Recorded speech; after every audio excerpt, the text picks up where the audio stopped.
حضرت انس بن مالک رضی اللہ عنہ سے روایت ہے کہ رسول اللہ صلی اللہ علیہ وسلم نے مونچھیں کاٹنے، ناخن تراشنے، زیر ناف کے بال مونڈنے اور بغلوں کے بال اکھیڑنے کے لیے یہ مدت مقرر کی ہے کہ ہم 40 دن سے زائد نہ گزرنے دیں، اور ایک دفعہ رافی نے 40 رات کہا ہے۔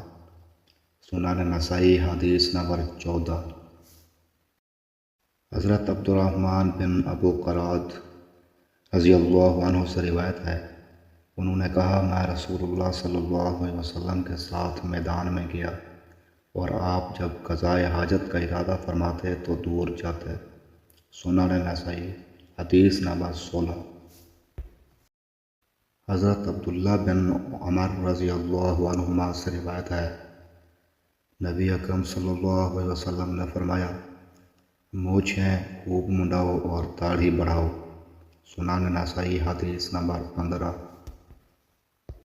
حضرت انس بن مالک رضی اللہ عنہ سے روایت ہے کہ اللہ کے رسول صلی اللہ علیہ وسلم جب بیت الخلاء میں داخل ہوتے تو فرماتے، اللہم انی اعوذ بک من الخبث والخبائث، اے اللہ میں شرارتی جنوں اور جنیوں سے تیری پناہ میں آتا ہوں۔